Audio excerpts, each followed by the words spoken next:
Esta semana en Vaticano conoceremos a la Gendarmería Vaticana, los guardianes del Papa. Contamos con el obispo Rolando José Álvarez en su primera entrevista televisiva desde que salió de una cárcel nicaragüense.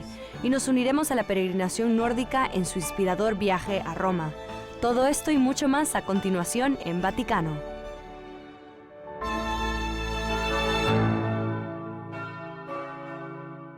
Which actions to take? Los líderes mundiales se reunieron en el Palacio Apostólico Vaticano para celebrar la cumbre sobre los derechos del niño. Antes de la inauguración, el Papa Francisco recibió a un grupo de 10 niños. Entre ellos estaba Román, un niño ucraniano que sufrió quemaduras de 4º grado en un ataque con misiles. El abrazo entre el pequeño y el Papa se convirtió en la imagen que recuerda la importancia de esta cumbre.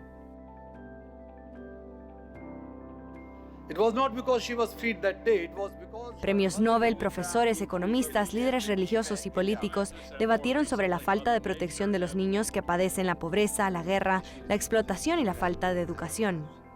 Magnus McFarlane Barrow, fundador de Mary's Meals, reiteró que el hambre infantil está aumentando tras décadas de supuesto progreso. Con toda nuestra tecnología, todas estas posibilidades, todos estos recursos, la situación empeora.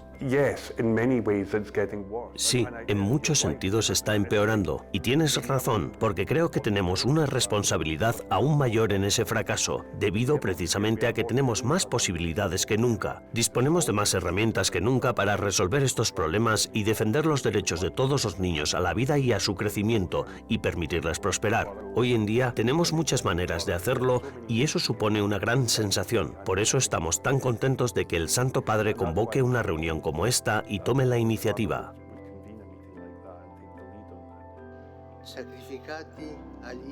Durante el encuentro, el Papa lamentó la pérdida de la infancia de los niños que sufren las guerras y pidió que las injusticias contra los más débiles no se conviertan en la nueva normalidad.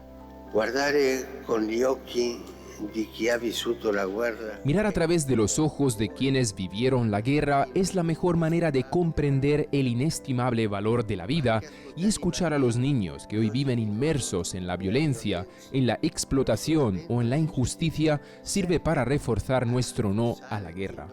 No a la guerra. Además, el pontífice señaló que el aborto es otro tipo de ataque contra los niños que anula toda esperanza en la humanidad. En nombre de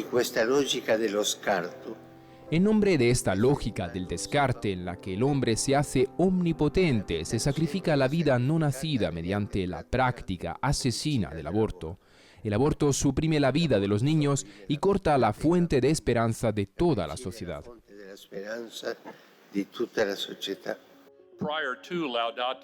Entre los asistentes se encontraba Al Gore, el ex vicepresidente de Estados Unidos, y la reina Rania de Jordania, quien denunció que en la furia de la guerra no hay forma de proteger a los niños de los impulsos más crueles de la humanidad.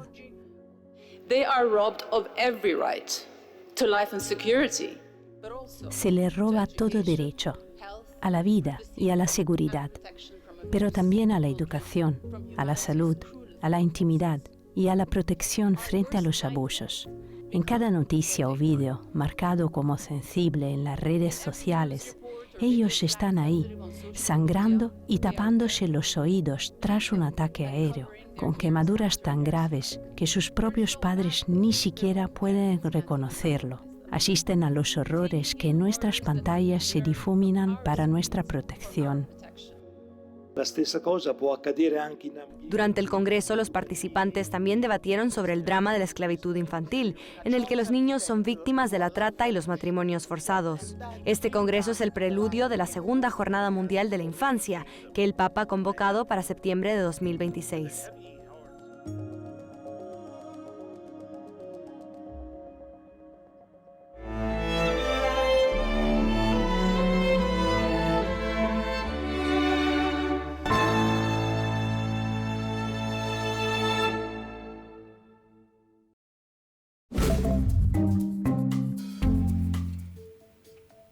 Hola y bienvenidos al Vaticano Updates de esta semana, las noticias más importantes del Santo Padre y del Vaticano. En un encuentro con la Rota Romana, el Tribunal Supremo de la Iglesia para casos de nulidad, el Papa Francisco elogió el matrimonio como un don que no puede disolverse sin más. Subrayó que no limita la libertad, sino que está sostenido por la gracia de Dios. El sacramento del matrimonio es una promesa de Dios cuya fidelidad hace posible la fidelidad humana, dijo el pontífice. Durante las primeras vísperas de la Jornada Mundial de la Vida Consagrada en la Basílica de San Pedro, el Papa Francisco exhortó a los consagrados y consagradas a ser portadores de luz en el mundo de hoy, viviendo fielmente el Evangelio. Dirigiéndose a miles de religiosos, explicó cómo la pobreza, la castidad y la obediencia pueden transformar la sociedad a través del amor de Dios. Esta celebración se festeja cada año el 2 de febrero y adquiere este año un significado especial, ya que la Iglesia se prepara para el Jubileo de la Vida Consagrada, que tendrá lugar en octubre. El Papa Francisco animó a los jóvenes ucranianos a seguir comprometidos con el diálogo y el patriotismo, reconociendo lo difícil que es perdonar en medio del conflicto. El pontífice mantuvo una videollamada con unos 250 jóvenes de Kiev y de otros lugares de Europa y América. El encuentro comenzó con una oración y continuó con testimonios de jóvenes sobre el impacto de la guerra en sus vidas y sus comunidades. El Papa Francisco se reunirá con el clero romano el jueves 6 de marzo en la Basílica de San Juan de Letrán.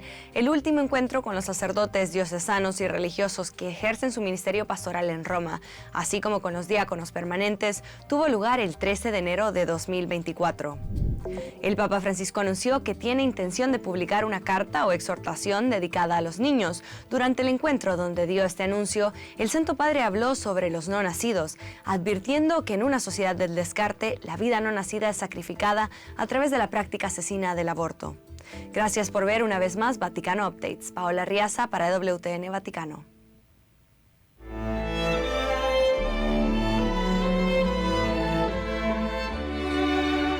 En breves instantes conoceremos a los guardianes del Papa.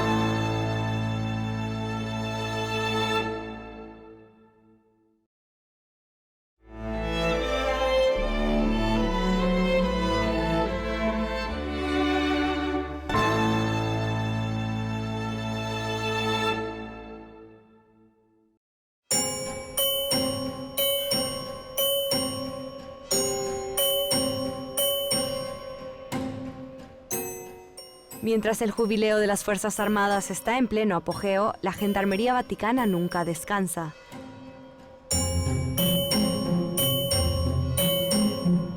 Conocidos como los ángeles custodios del Papa, este cuerpo de policía militarizada de élite está formado por más de 150 miembros vestidos de azul marino.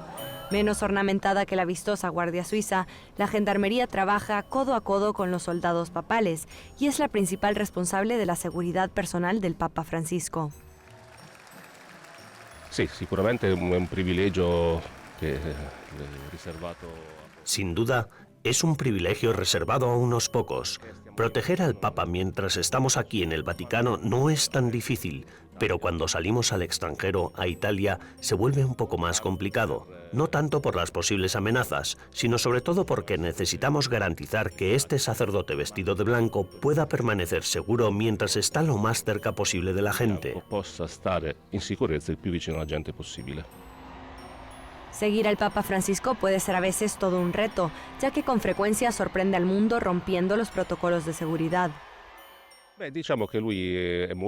Digamos que es muy informal, por lo que a menudo no salimos de lo previsto, pero son aventuras preciosas que se te quedan en el corazón. La Gendarmería, con más de 200 años de historia, se ocupa cada día de multitud de tareas. Acompañan al Papa en ceremonias solemnes y audiencias papales y escoltan a otros jefes de Estado, como en la reciente visita del presidente de Malta a la Ciudad del Vaticano.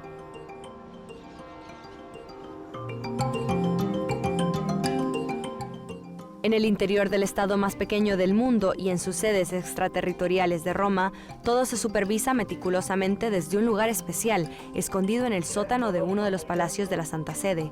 La corresponsal de WTN en el Vaticano, Maddalena Wolinska-Riedi, tuvo la oportunidad única de entrar en el centro operativo del Cuerpo de Policía del Vaticano, conocido como la Sala Operativa. Questa sala operativa è aperta. Esta sala de operaciones está abierta las 24 horas del día, los 365 días del año, y se ha convertido en el punto de referencia para las diversas actividades que tienen lugar en el Vaticano, tanto ordinarias como extraordinarias. Cada metro cuadrado del territorio vaticano está minuciosamente vigilado por agentes altamente cualificados.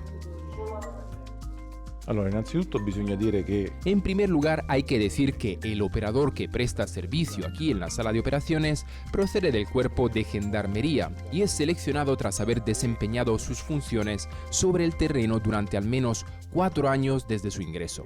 dopo minimo 4 anni di attività.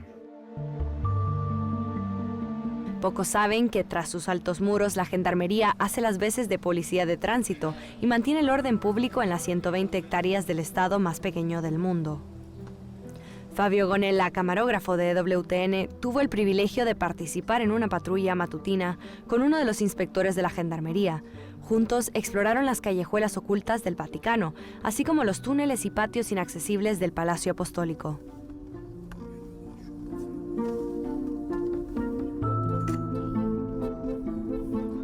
Además de sus funciones policiales, los agentes de la Gendarmería actúan como policías fiscales y guardias de prisiones. Con su propio sistema judicial, el Estado-Ciudad del Vaticano confía en ellos para prevenir y frenar eficazmente la delincuencia.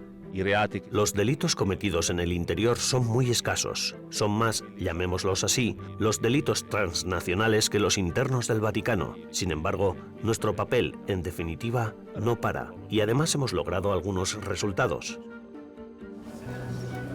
Su tarea principal es proteger las entradas al territorio soberano del Estado de la Ciudad del Vaticano, mediante el control de documentos de identidad y matrículas. Un ejemplo destacado es la Porta del Perugino, adyacente a Casa Santa Marta, donde reside el Papa Francisco. Aquí la inspección meticulosa es de suma importancia. Cuando se trata de visitas pastorales a Italia y de otros viajes papales por el mundo, la protección del Papa es crucial y muy compleja. Requiere meses de preparación y una coordinación constante, tanto con las fuerzas de seguridad locales como con organizaciones internacionales, tales como la Interpol, a la que la Gendarmería está afiliada desde hace años. El viaje de puertas adentro es algo increíble. Desde fuera no se ve el inmenso trabajo que conllevan todas las actividades preparatorias, como las diversas inspecciones, acuerdos, reuniones y conferencias. Y luego, naturalmente, cuando vamos, también verificamos que lo que hemos solicitado se ha hecho adecuadamente y satisface las necesidades del Papa y de la persona con la que el Papa se reúne. La Gendarmería busca constantemente jóvenes valientes dispuestos a sacrificarse por la Iglesia y por el Papa. Estas personas, llenas de una profunda fe, sacan fuerzas para servir al sucesor de San Pedro y protegen esta pequeña pero vital piedra angular de la tierra y el estado en el que reside.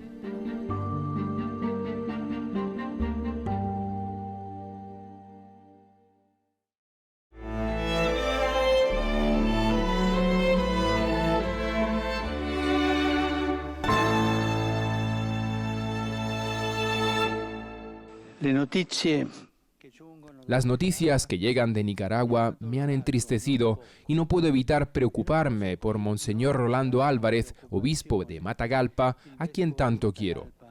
Con estas palabras, el Papa Francisco quiso llegar hasta la cárcel La Modelo en Nicaragua, donde se encontraba el obispo Rolando Álvarez. 26 años de prisión. Esta fue la sentencia que recibió el obispo nicaragüense en febrero de 2023 tras negarse a ser exiliado de su país. Acusado de traición a la patria y de propagar noticias falsas para desestabilizar el gobierno de Daniel Ortega, el obispo Álvarez es conocido por su defensa de los derechos humanos y la libertad religiosa. Los ataques a la iglesia en Nicaragua han sido muchos, desde la expulsión del nuncio apostólico en 2022, la disolución de la Orden de los Jesuitas y la incautación de sus bienes, la confiscación del Seminario Mayor de Matagalpa para frenar la formación de sacerdotes, hasta el más reciente, la expulsión de las hermanas clarisas de sus propiedades. En enero de 2024, 19 miembros de la Iglesia en Nicaragua fueron enviados a Roma, entre ellos Monseñor Rolando Álvarez. Y ahora, por primera vez desde que fue liberado, Monseñor Álvarez rompe su silencio ante las cámaras en una entrevista con EWTN Noticias. Monseñor Rolando Álvarez, hace un año llegó a Roma. ¿Cómo ha sido su vida aquí y qué tareas le ha encomendado el Papa Francisco? Bueno, estoy muy contento en Roma porque siempre que estuve detenido pensé que a la hora de la liberación, después de Nicaragua, la mejor ciudad en la que podía vivir es la eterna, precisamente porque estoy cerca de Pedro y eso renueva mi fe. De tal forma que he tenido un año de recuperación ciertamente de mi salud integral, pero en el que he venido también consiguiendo la paz interior que tanto necesitaba. Yo no me siento exiliado, sino liberado, y en la diáspora. En la diáspora siempre crece la fe y se fortalece la esperanza. Ese día que usted vino a Roma, ¿qué sintió? ¿Cómo fue ese día para usted? Bueno, primero déjame decirte que cuando salí de la cárcel y me iban llevando al aeropuerto, en las gestiones que la Santa Sede, la Secretaría de Estado, en nombre del Santo Padre hizo ante el gobierno, pues por supuesto sentí una profunda alegría, pero sobre todo fue una experiencia de fe, porque en ese momento recité y profesé el credo, que es por lo cual sufrí esa experiencia, por mi fe. ¿Usted pensaba que vendría este día de liberación? Yo siempre pensé y creí en mi libertad, siempre creí en mi liberación. ¿Cuándo? No lo sé, no lo sabía, pero siempre esperé salir libre. E insisto en que lo que me sostuvo fue la oración, el poder estar dando esta entrevista en esta bella Pontificia Comisión de América Latina, solamente se puede explicar como una acción sobrenatural de Dios. No hay explicación humana para que yo pueda estar contigo en este momento. Usted habló de su estado de salud en ese día que se fue, durante ese año que estuvo encarcelado. ¿Cómo era su estado de salud antes y cómo está ahora? Yo vine, para decirlo en un lenguaje de cuantificación, -0. -0 en todas mis capacidades psicológicas, psiquiátricas, emocionales, afectivas, sentimentales, morales, espirituales, físicas, somáticas, -0. Ahora, un año después, puedo decir que estoy en un 90% de recuperado. Quería darle el espacio para decir lo que usted quiera decir a su gente. ¿Hay algún mensaje que quiera dar, un agradecimiento? Decirles que les amo mucho a mi gente, amo a mi pueblo, y decirles que soy un obispo para la Iglesia Universal. Es decir, fui ordenado obispo para Matagalpa, soy cabeza visible de Matagalpa y administrador apostólico de Estelí, y lo seguiré siendo hasta que Dios quiera. Y quiero enviar desde aquí mi bendición del Padre, del Hijo y del Espíritu Santo a todo el pueblo de Nicaragua y a toda la América Latina. Monseñor Rolando Álvarez, muchísimas gracias. Gracias a ti.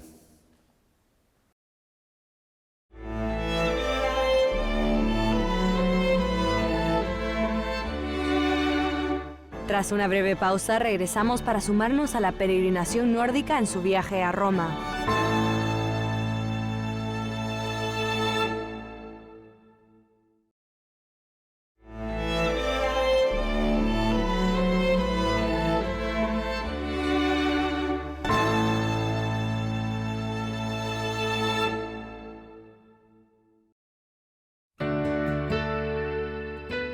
Los países nórdicos, Suecia, Noruega, Dinamarca, Finlandia e Islandia, figuran entre la lista de los países menos religiosos del mundo. Aunque las naciones del norte de Europa tienen profundas raíces católicas, el catolicismo representa hoy una pequeña minoría en cada uno de ellos, y son los inmigrantes quienes constituyen la mayor parte de la Iglesia católica.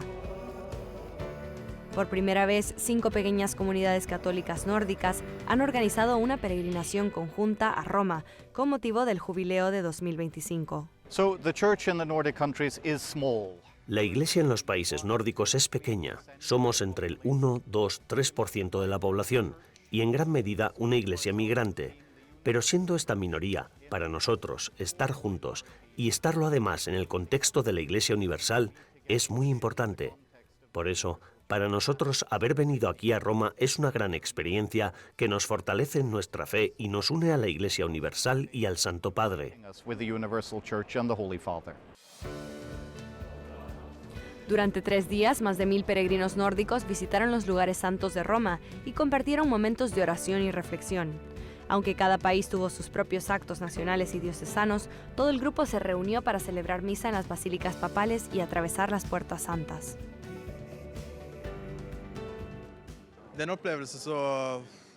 Esta experiencia es muy difícil de explicar. Ha sido algo que llevaré conmigo en mi corazón, espiritualmente, y que espero poder contar algún día a mis nietos. Ver a tanta gente de Escandinavia reunida, rezando juntos, es una experiencia realmente hermosa. Es increíble estar aquí y saber que este es el lugar donde los primeros cristianos lucharon por su fe. Me siento inspirado para también yo luchar por mi fe. Eso ha significado mucho para mí.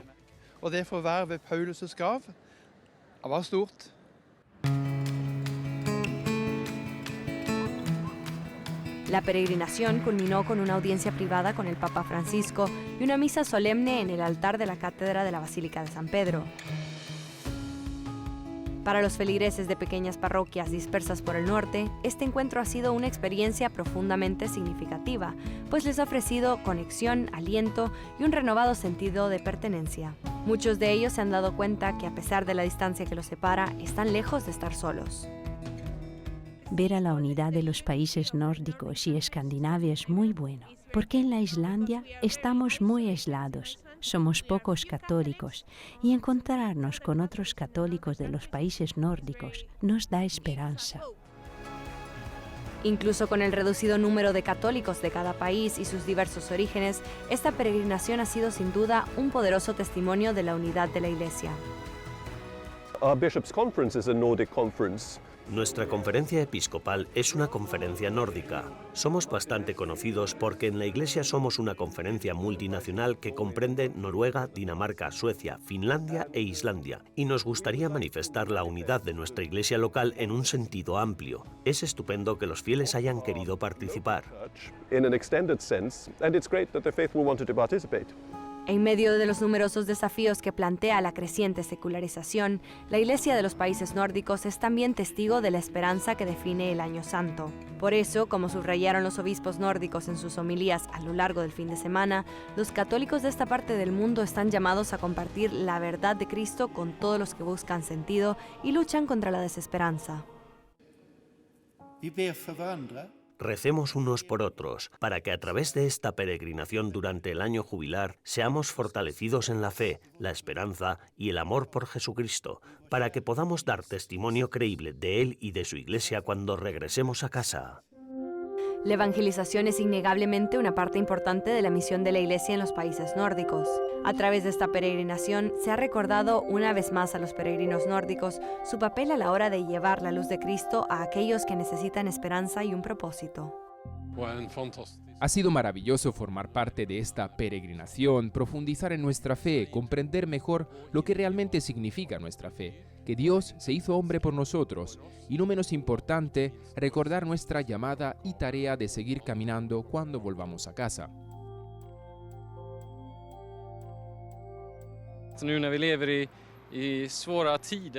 Especialmente ahora que vivimos tiempos difíciles, debemos recordar que llevamos la esperanza de nuestra salvación y la de la salvación del mundo.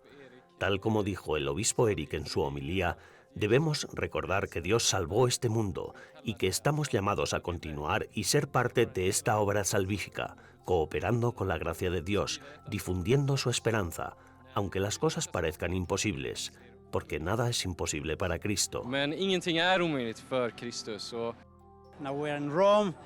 Ahora estamos en Roma, en un día soleado. En invierno, Finlandia, ya saben, es muy oscura y fría. La esperanza es este calor, este amor de Dios. Y espero que nosotros, los finlandeses reunidos aquí en Roma, cuando regresemos dentro de 2 días a nuestra querida Finlandia, llevemos este amor y esta esperanza del corazón de la Iglesia a nuestro país y a través de él, de Finlandia, a muchos, muchos países, porque la Iglesia es una. Jeg vil spela och singja till er Gud. Jeg vil spela och singa för er glöd. Jag vill tacka honom, lova hans natt. Jag vill spela och singa för er glöd.